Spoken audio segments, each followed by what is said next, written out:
Hello दोस्तों, नमस्कार। मैं सक्सेस से विकास सर।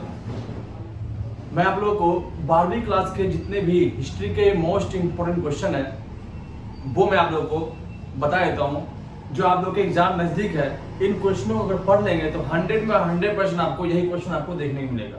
ये टोटल जो क्वेश्चन है 41 क्वेश्चन है और ये 41 क्वेश्चन से ही आपका पूरा एग्जाम क्लियर हो जाएगा अगर आपने ढंग से इस वीडियो को देख लिया और इससे संबंधित जितने भी क्वेश्चन है वो आपने पढ़ लिया। तो जिन दोस्तों ने पढ़ रखा है उनके रिवीजन हो जाएगा, जो नए नए हैं उनको जो है ये वीडियो काफी अच्छे लगेंगे और वो इन क्वेश्चनों को आराम से रिवाइज करेंगे।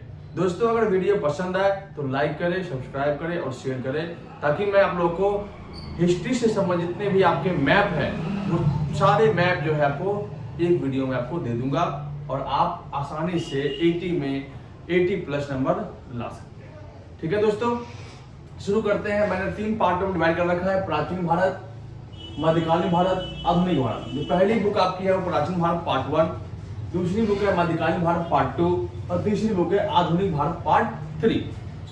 सबसे पहले बात करते हैं हड़प्पा सभ्यता और मोहनजोदड़ो की विशेषता।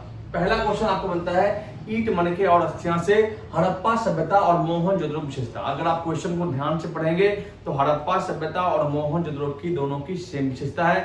अगर हम हड़प्पा की बात करते हैं तो नगर योजना की विशेषता उसकी हो जाएगी, आर्थिक जीवन हो जाएगा, सामाजिक जीवन हो जाएगा, राजनीतिक जीवन हो जाएगा और धार्मिक जीवन और शिल्प कला के विशेषता हो जाएगी। अगर वही मोहनजोदड़ो की बात करते हैं तो नगर योजना होगा, उनका भी नगर प्लानिंग, टाउन प्लानिंग उनका भी था, नाली निर्माण था, सभा भवन था, स्नान गृह था। ठीक, इनको आप लोगों को ध्यान में रखता है। अन्नागार, ये 6 विशेषता इनकी है। दोनों क्वेश्चन ध्यान रखना है, हड़प्पा सभ्यता और मोहनजोदड़ो की विशेषता। ये आपका फर्स्ट क्वेश्चन है जो आपको पढ़ के जाना होगा। ठीक है दोस्तों, सेकेंड क्वेश्चन है हड़प्पा की सामाजिक और आर्थिक स्थिति के विषय में जानकारी के स्रोत बताएं।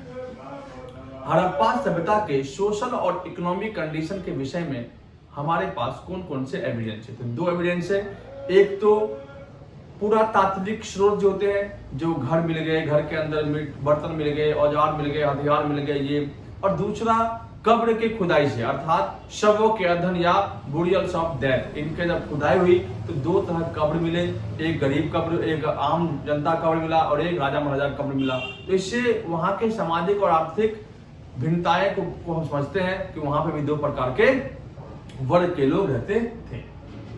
हड़प्पा सभ्यता की शिल्पकला की विशेषता होता है, शिल्पकला हो या मनके निर्माण हो, उनको आपको पढ़ना है कि हड़प्पा के जो मनके हैं काफी खास किस्म के पत्थरों से बनाया जाता था। उन पत्थरों में कार्नेलियन, जैस्पर, स्फटिक, क्वार्टज, इन पत्थरों को तोड़ करके, इनको घिसाई करके, इनको गर्म करके सोने के टप में ढालते थे और इन्हें आयताकार, वृत्ताकार, गोलाकार इन आकारों में दे करके इनको मालाएं बनाते थे। माला बनाने का, मनके बनाने का सबसे अच्छा केंद्र था चाहुंद्रो, जो पाकिस्तान में है। इस प्रकार से हड़प्पा के मनकों की जो है बाजारों में कीमत अच्छी थी। दूर दराज से लोग जो थे हड़प्पा के मनके को पसंद करने, खरीदने आते थे। ये आपको को पढ़ना है। इसके बाद अगला क्वेश्चन, आपका 3 क्वेश्चन हो गया। अगला क्वेश्चन है महाजनपद की प्रमुख विशेषता बताएं। सेकेंड चैप्टर क्वेश्चन आ गया आपका यहाँ पे। फर्स्ट चैप्टर में आपके 3 क्वेश्चन, सेकेंड चैप्टर क्वेश्चन अगला देखते हैं। महाजनपद क्या था?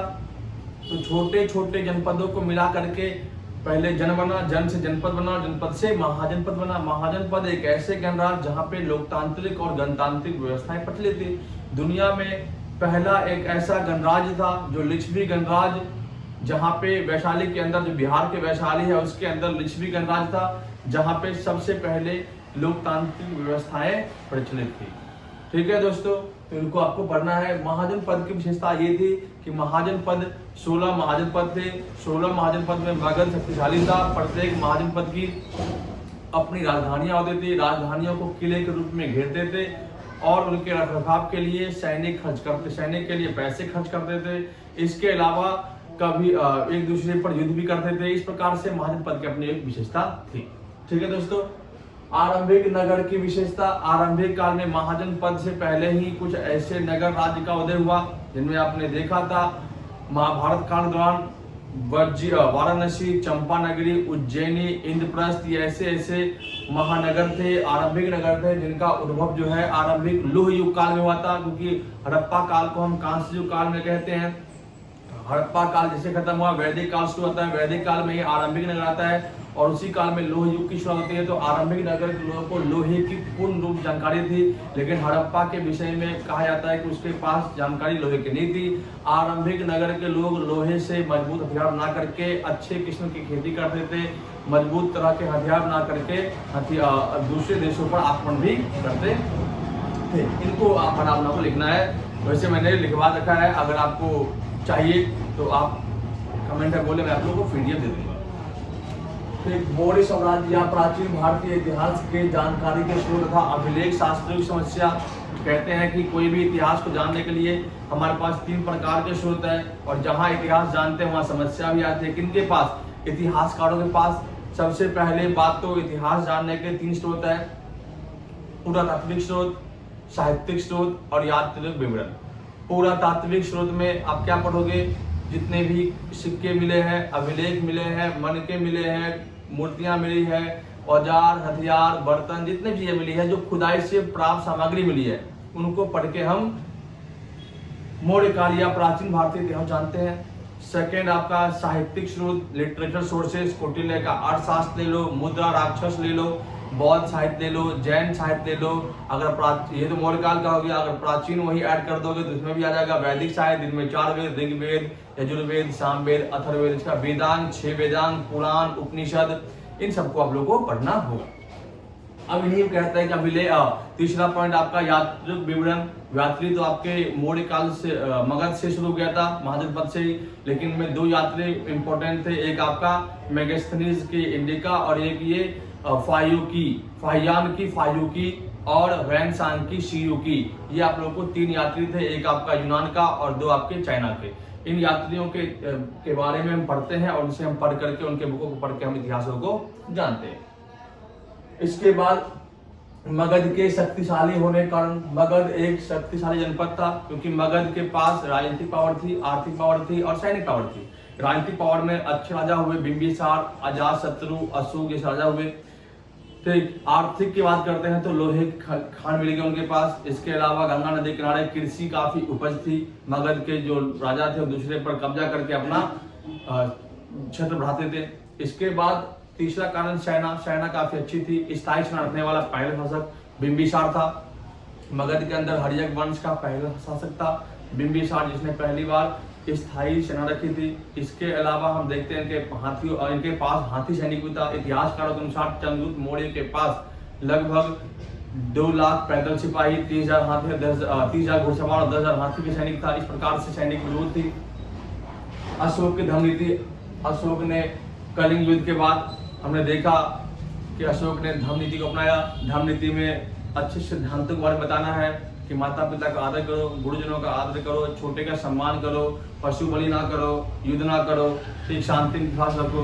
ये आप लोगों को लिखना है। चांडालों की स्थिति, चैप्टर में आपका चांडाल कौन होते हैं? जो मरे लोग की अंत्येष्टि करते हैं, उन्हें समाज में पूर्ण रूप से घुलने मिलने नहीं दिया जाता था। उन्हें लोग छूना दूर देखना था, कोई पाप मानते थे। इस प्रकार चांडालों की स्थिति का लिखना है। स्त्री पुरुष धर्म कैसे मानते? स्त्रियां जो है मनुस्मृति के अनुसार स्त्रियां जो थी वो 6 प्रकार से और पुरुष 7 प्रकार से धन कमाते थे। ठीक है, उनको आपको याद रखना है। महाभारत एक गतिशील ग्रंथ है। कैसे? तो पता आपको, महाभारत की रचना अनेक बार हुई है, इनके अनेक बार अनुवाद किया गया, अलग अलग चीजों में अलग अलग चीजें जुड़ी गई है, इसलिए इसको गतिशील ग्रंथ कहते हैं, क्योंकि इसमें जो है हमेशा से बदलाव आते रहा है, कई भाषाओं में लिखा गया है। महात्मा बुद्ध और महावीर स्वामी की शिक्षाएं। तो महात्मा बुद्ध और महावीर स्वामी की शिक्षाएं जो धर्म नीति थी अशोक की, वही लिखना आप लोगों को। इनके बारे में थोड़ा जीवन परिचय पढ़ना है दोनों के बारे में। ठीक है। स्तूप क्या है? सांची के स्तूप बच गया, लेकिन अमरावती का स्तूप नष्ट हो गया। स्तूप क्या होता है? जहाँ पे महात्मा बुद्ध के अवशेष उगाड़े गए उसे स्तूप कहते हैं। गोल गुंबद बना दिया गया। सांची के स्तूप भोपाल के सांची नामक स्थान पे है। ठीक, भोपाल क्या है? मध्य प्रदेश राजधानी है।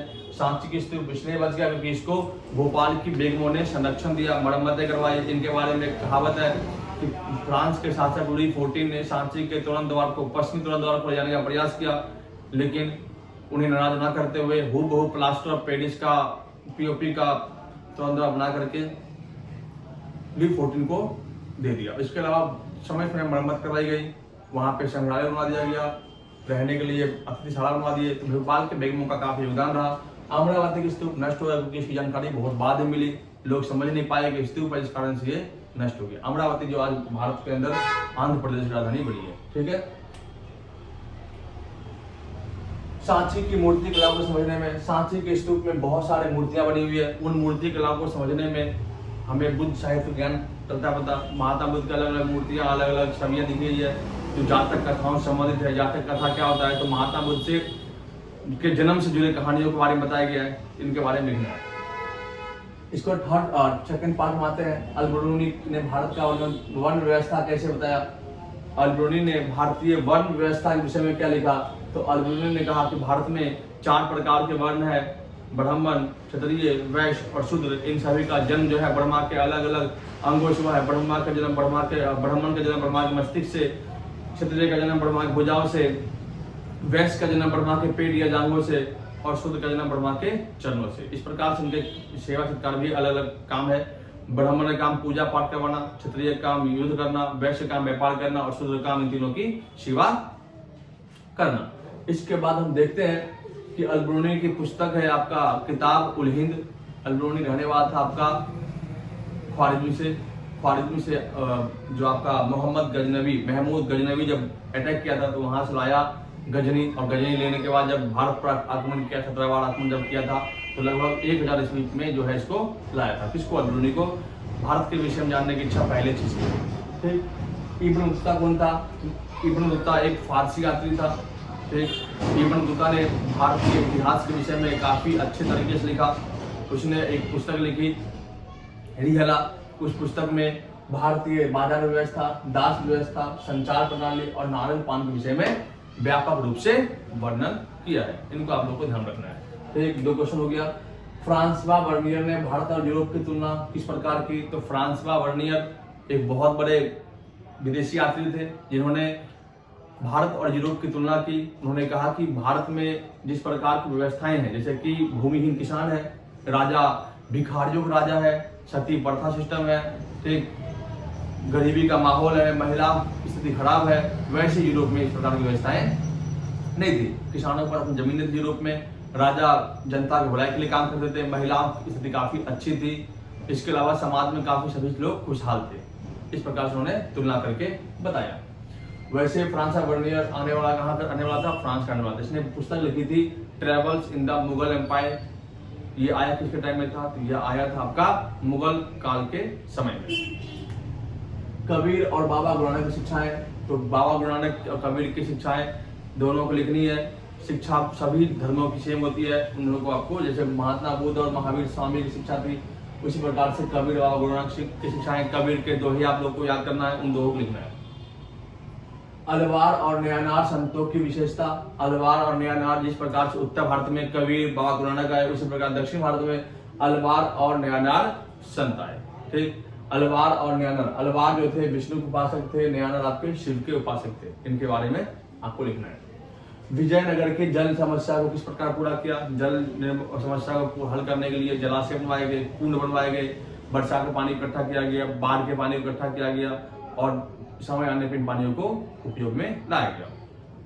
2 तरह कुंड है आपका, कमलपुरम जलाशय और एक हिड़िया कुंड। राजाओं ने काफी अच्छे जल के लिए समाधान निकाले थे। इसके बाद आपका महानवमी डिब्बा और किलेबंदी। महानवमी डिब्बा क्या था, तो महानवमी डिब्बा एक विशालकाय मंच था। विजयनगर समाज अपने वास्तुकला के लिए पहले से फेमस था। महानवमी डिब्बा एक विशालकाय मंच था। इस मंच की अपनी एक खास विशेषताएं थी, जैसे कि हम देखते हैं कि महानवमी डिब्बा एक राज्य के केंद्र में स्थित था, जिसका जो आधार था वो 11,000 वर्ग फीट का और इसकी ऊंचाई 40 फीट की थी। इसके अलावा हम देखते हैं कि महानवमी डिब्बा इसका नाम इसलिए पड़ा क्योंकि धार्मिक अनुष्ठान से संबंधित था। यहाँ पे नवरात्रि के महीने में 9 दिन के त्योहार आयोजित होते थे। यहाँ पे यज्ञ, मूर्ति पूजा, खेल समारोह, इसके अलावा तरह तरह के वहाँ पे चीजें होती थी, उत्सव होते थे, ठीक। इसके बाद किलेबंदी की बात करते हैं तो एक यात्री आए थे अब्दुल रज्जाक। उसने कहा कि जो विजयनगर किलेबंद है वो 7 दुर्गों में बटा हुआ है। उन 7 दुर्गों में पहले दुर्ग को पहाड़ी इलाकों जोड़ा गया, दूसरे में खाली मैदान रख दिया गया, तीसरे में जंगल से घेर दिया गया, तीसरे को जंगल लगा दिया, चौथे में खेत खलिहान था, पांचवें में राजा का भवन था, छठे में सेना और सातवें में आम जनता के लिए बनाया गया था। इस प्रकार से किले वंश से काफी ज्यादा प्रभावित थे। किले को बनाने के लिए किसी प्रकार के गाड़े या मिट्टी का प्रयोग नहीं किया गया था, बल्कि पत्थर को काट करके जोड़ा गया था।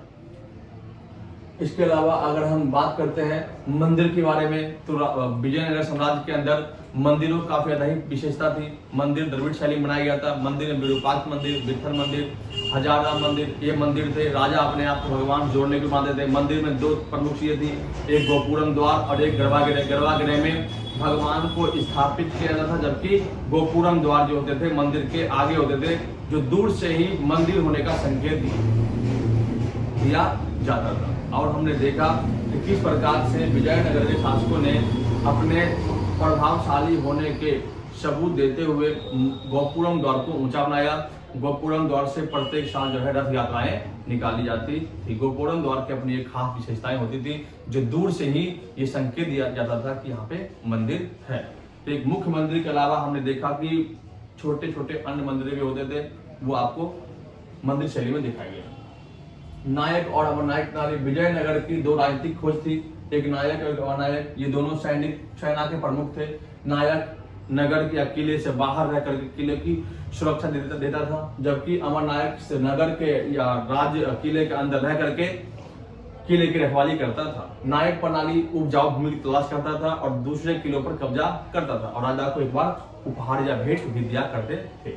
अमरनायक प्रणाली नगर या किले के अंदर रह करके टैक्स वसूलता था और उन टैक्स से आधा टैक्स दिया राजा को और बाकी टैक्स से सैनिक निर्माण, सैनिक खर्चा, इसके अलावा आपका मंदिर निर्माण और अन्य निर्माण में काम करते थे। ठीक इस प्रकार से ये नायक और नायक जो थे, महानवमी के अवसर पर जो है ये लोग काफी ज्यादा ही भाग भी लेते थे। अमरनायक भी राजा को खुश करने के लिए प्रत्येक साल उपहार या भेंट भी दिया करता था। महिला द्वारा कृषि समाज में भूमिका। मुगल काल के अंदर महिलाओं के द्वारा कृषि समाज में अहम भूमिका निभाई गई। हमने देखा कि महिलाएं पुरुषों के साथ कंधे से कंधा मिला करके काम किया करती थी। कंधे से कंधे मिलाने से जो पुरुष थे वो खेत जोतता था, तो महिलाएं बुआई, निराई, कटाई, फिर ये सब काम करते थे। महिलाएं खेतों के अलावा घर में भी काम करते थे। इसके अलावा उनके द्वारा बनाई गई वस्तुओं की कीमत मार्केट में ज़्यादा ही अच्छी होती थी। उनके द्वारा बनाई गई जो वस्तुएं होती थी उनकी मांग ज़्यादा ही मार्केट में होती थी, लेकिन फिर भी महिलाओं की स्थिति काफ़ी ज़्यादा ही असामान्य थी। हमने देखा कि महिलाओं को बार बार माँ बनना पड़ता था। इसके अलावा मासिक धर्म के अंदर महिलाओं को चाय के बागान या पश्चिम भारत में हल या चाक छूने की इजाजत नहीं। महिलाओं की स्थिति जहाँ अच्छी थी वहाँ खराब भी काफी ज्यादा थी। मुगल काल में पंचायतों की भूमिका। मुगल काल के अंदर पंचायत काफी अहम रहता है। मुगल काल में पंचायत के जो मुखिया होते थे उसे मंडल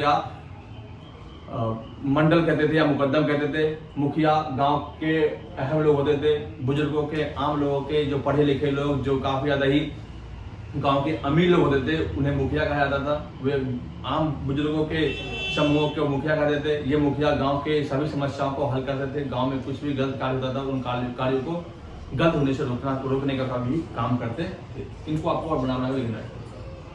आइन ए अकबरी के विषय में क्या जानते हो? आइन ए अकबरी, अकबर काल के दौरान अबुल फजल जो था, अकबर का नौरतन था, उसने एक पुस्तक लिखी आइन ए अकबरी। आइन ए अकबरी के को हम अकबरनामा या बादशाहनामा भी कहते हैं। इसके आधार पर हम जो है मुगल काल के जीवन के बारे में जानते हैं। आइन ए अकबरी के 5 भाग थे। पहले भाग में मुगल के इतिहास के विषय में, दूसरे भाग में मुगल राज्य के विषय में, तीसरे भाग में मुगल सेना के विषय में, चौथे भाग में मुगल धर्म के विषय में और 5वें भाग में मुगल आम जनता के कृषक के विषय में बताया गया है। अभिजात वर्ग। मुगल काल के दौरान अभिजात वर्ग वे लोग थे जो अमीर लोग होते थे। अभिजात वर्गों की अपनी एक विशेषताएं होती थी। अभिजात वर्ग जो थे वो मुगलों से काफी ज्यादा संबंधित थे। अकबर के समय में हमने देखा कि अभिजातों की भूमिका अच्छी रही है। अकबर ने राजपूतों से संबंध अच्छे किए, जिनमें आपने देखा कि जोधाबाई शादी कर लिया, उनके सेनापति मान सिंह भी राजपूत था, टोडरमल राजपूत था। इसके अलावा जो आपका महाराजा बीरबल थे वो भी आपके हिंदू थे। इस प्रकार से हमने देखा अकबर के काल में हमने देखा अकबर ने एक तो जजिया कर को समाप्त कर दिया। इसके अलावा दीन ए इलाही नामक नया धर्म चलाया। तो इसके अलावा बहुत सारे अन्य कार्य किए। मुगल काल के मुगल महिलाओं की भूमिका, मुगल काल में जो महिलाएं थी उनकी भूमिकाएं, महिलाओं जो थी जिनमें शाही महिलाएं, जिनमें नूरजहां बेगम, शाहजहां बेगम थे, भोपाल में जो सांची थे उनके स्तूप संरक्षण में काफी अहम भूमिका निभाई।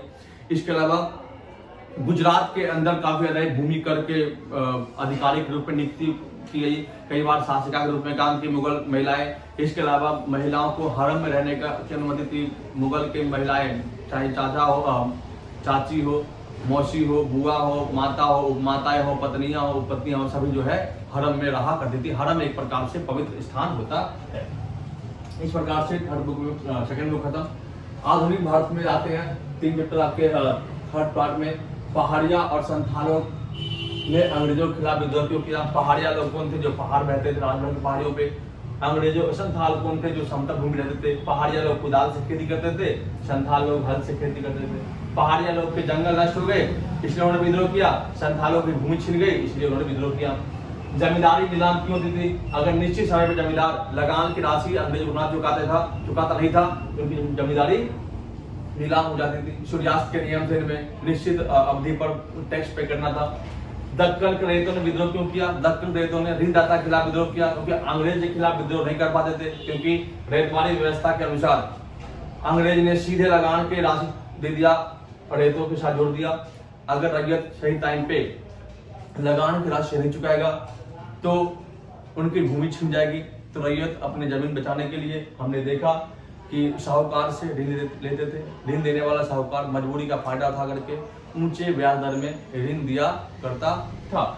इसी कारण से जब रैयतों ने देखा कि अंग्रेज के खिलाफ विद्रोह करना आसान नहीं है क्योंकि अंग्रेज के पास सेना है, इसलिए उन्होंने क्या किया? साहूकार के खिलाफ विद्रोह कर दिया। ये रैयतवाड़ी व्यवस्था शुरू करने वाला व्यक्ति था लॉर्ड कॉर्नवालिस। 1793 में उन्होंने क्या किया? रैयतवाड़ी व्यवस्था की शुरुआत की। 1857 के विद्रोह कारण और सफलता कारण। 1857 का विद्रोह सफल असफल क्यों हो गया?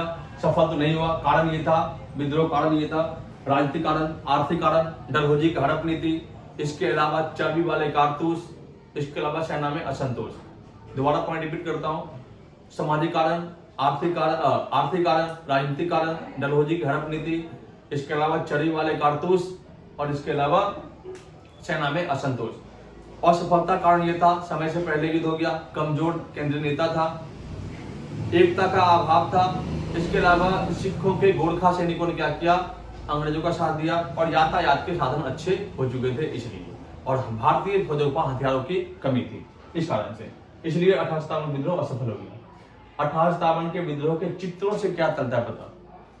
तो 1857 के विद्रोह के दौरान एक चित्र बनाए गए, बहुत सारे चित्र बनाए गए। उन चित्रों से हमें बताया जाता है, दिखाया जाता है कि किस प्रकार से विद्रोहियों को कुचला गया और विद्रोह को शांत किया गया। 4 से 5 प्रकार के चित्र बनाए गए। अब बुक में देखेंगे, साथ ही बुक के पीछे में चल जाएगा पता। जोतदार एक ताकतवर हस्ती कैसे बन गया? बंगाल के अंदर जमींदारी व्यवस्था जब अंत हुआ था तो जो जोतदार थे वो एक शक्तिशाली वर्ग बन गए। जोतदार के पास अपनी भूमि होती थी, ये गांव मुखिया होते थे, गांव के काफी अच्छे लोग होते थे, ये दूसरे गांव पर कब्जा करते थे और गांव पर नियंत्रण रखते थे। इस प्रकार से धीरे धीरे शक्तिशाली वर्ग बन गए। और सहयोग आंदोलन क्यों चलाया गया? आपने पता है कि जलियांवाला बाग हत्याकांड, खिलाफत मूवमेंट और रॉयल एक्ट के खिलाफ जो कारण जो है महात्मा गांधी ने 1920 में असहयोग आंदोलन की शुरुआत की। असहयोग आंदोलन का अर्थ है सरकार के खिलाफ सहयोग ना करो। लोगों ने बढ़ चढ़ कर भाग लिया, अंग्रेजी बस्तों को जलाया गया, अंग्रेजी बस्तों को बहिष्कार किया गया। लेकिन 1922 में गोरखपुर के चोरी चौरानवे में पुलिस स्टेशन पे कांग्रेस जुलूस में आग लगा दी, जिस कारण से क्या हुआ? असहयोग आंदोलन को वापस ले लिया गया। साइमन कमीशन 1927 में ब्रिटेन के अंदर साइमन कमीशन की स्थापना हुई। सर स्टफर्ड जो क्रिप्स जो साइमन था 1927 में साइमन की स्थापना हुई। 1928 में साइमन कमीशन भारत आया। जब भारत साइमन कमीशन आया तो उन्होंने कहा कि हम भारत की संवैधानिक समस्या को हल करेंगे। लेकिन साइमन कमीशन जैसे ही भारत आया, साइमन भू बेग किनारे दिए गए। इसके अलावा काले झंडे दिखाए गए। साइमन जहां भी गया वहां उनको ब्लैक झंडे से इनका स्वागत किया गया। लाहौर के अंदर जब साइमन गया तो वहां पे जब इनका रास्ता रोका गया साइमन का, वहां पे लाठीचार्ज हुई, जिस लाठीचार्ज में लाजपत राय की मृत्यु हो गई। इसका बदला लेने के लिए भगत सिंह, राजगुरु, सुखदेव ने क्या किया? सैंडरसन नामक अधिकारी को गोली मार हत्या कर दी, जिस कारण से उनको फांसी पर लटका दिया गया। ठीक है दोस्तों, अभी हाल में 23 मार्च को जो है इनके शहादत दिवस को मनाया गया। ठीक, अब अगला दिखाते हैं। साइमन कमीशन हो गया, सविनय अवज्ञा आंदोलन। हमने देखा कि नमक कर, बेरोजगारी, महंगाई को बढ़ते देख महात्मा गांधी ने अंग्रेज के खिलाफ एक फिर से मुहिम शुरू किया, दांडी मार्च। दांडी मार्च जो है साबरमती आश्रम शुरू हुआ और दांडी समुद्र तट पर जाकर खत्म हुआ। ये 324 किलोमीटर की पदयात्रा थी, जो लगभग 12 मार्च शुरू हुआ और 6 अप्रैल को ये जो है यात्रा खत्म होगी। 24 दिन की यात्रा थी। इस यात्रा में 78 लोग शामिल थे। बाद में सविनय अवज्ञा आंदोलन को नमक या दांडी मार्च के नाम से जानते हैं। बाद में हमने देखा कि गांधी और इरविन के बीच समझौता हुआ और इसके बाद गांधी जी दूसरे गोलमेज सम्मेलन में भाग लेने के लिए लंदन चले गए। गोलमेज सम्मेलन 3 होता है, 1930, 1931, 1932। महात्मा गांधी दूसरे सम्मेलन में भाग लेने गए, लेकिन तीनों सम्मेलन असफल हुआ क्योंकि महात्मा गांधी तीनों में ढंग से भाग नहीं लिए। भारत के अंबेडकर जी ऐसे व्यक्ति थे जिन्होंने तीनों सम्मेलन में भाग लिया था। ठीक है दोस्तों, अब हम देखते हैं पूना पैक्ट। अंबेडकर और गांधी जी के बीच दलितों को लेकर के एक समझौता हुआ जिसे पूना पैक्ट कहते हैं। इसमें दलितों के अधिकारों की मांग मानी गई, पीड़ित निर्वाचन को खत्म किया गया और दलितों को आरक्षण दिया गया। यही क्वेश्चन आता है, दलित समूह किसे कहते हैं? तो पूना पैक्ट दलित समूह के अधिकारों की मांग थी। भारत छोड़ो आंदोलन का वर्णन करें। भारत छोड़ो आंदोलन 1942 में 8 अगस्त हुआ था, गांधी जी ने शुरू करवाया था। और इस आंदोलन के दौरान हमने देखा कि अंग्रेजों के खिलाफ जो है जबरदस्त आंदोलन शुरू हुआ और इस आंदोलन के बाद हमने देखा कि देश को आराम से आजाद करवाया गया। इसी आंदोलन के दौरान महात्मा गांधी ने करो या मरो का नारा दिया था। कैबिनेट मिशन विशेषता, कैबिनेट मिशन भारत आया। अलेक्जेंडर स्टीफर्ड क्रिप्स मिशन, ये आपके कैबिनेट मिशन के अध्यक्ष थे। इसके अलावा कैबिनेट मिशन ने भारतीय संवैधानिक समस्या को हल करने की बात कही, कहा कि भारत में संविधान निर्माण होगा, भारत को आजाद करवाया जाएगा, भारत में एक संसद की स्थापना होगी। इस प्रकार से भारत में जो है पूरी तरह से इसके बारे में बताया गया। उद्देश्य प्रस्ताव क्या होता है? तो 13 दिसंबर 1946 को नेहरू जी ने एक प्रस्ताव पास किया जिसे उद्देश्य प्रस्ताव कहते हैं। इसके आधार पर हमने देखा कि कहा गया कि हम भारत के लोग, हम भारत को एक संप्रभुत्व संपन्न धर्मनिरपेक्ष गणराज्य बनाएंगे और उनके शक्ति के भारत के लोग होंगे। भारतीय लोगों को सामाजिक न्याय, आर्थिक न्याय, राजनीतिक न्याय देंगे और इस प्रकार से संविधान का निर्माण करेंगे। महात्मा गांधी ने क्यों कहा कि हिंदुस्तान में भाषा चाहिए? महात्मा गांधी ने कहा, महात्मा गांधी नहीं, बहुत सारे लोगों ने कहा कि भाषा जो है ऐसी हो जो सबके समझ में आए, जिनमें ना तो उर्दू हो, ना संस्कृत अधिक हो, ना फारसी हो। इसलिए भाषा हिंदुस्तानी होनी चाहिए, जिस कारण से हमारे देश के अंदर राष्ट्रीय भाषा को दर्जा हिंदुस्तानी राष्ट्र हिंदी भाषा को रखा गया है। ये टोटल आपके 41 क्वेश्चन है जो आप लोग को पढ़ के जाना है और इन्हीं में से इम्पोर्टेंट क्वेश्चन आएंगे, सारे आएंगे। अब मैं अगले वीडियो आप लोगों को जितनी मैप है वो बता दूंगा। वीडियो अगर पसंद आए तो लाइक और शेयर जरूर करें अपने दोस्तों को, ताकि उन्हें भी इससे फायदा मिले। लिख ले क्वेश्चन को और इनका स्क्रीनशॉट लेकर ले। धन्यवाद।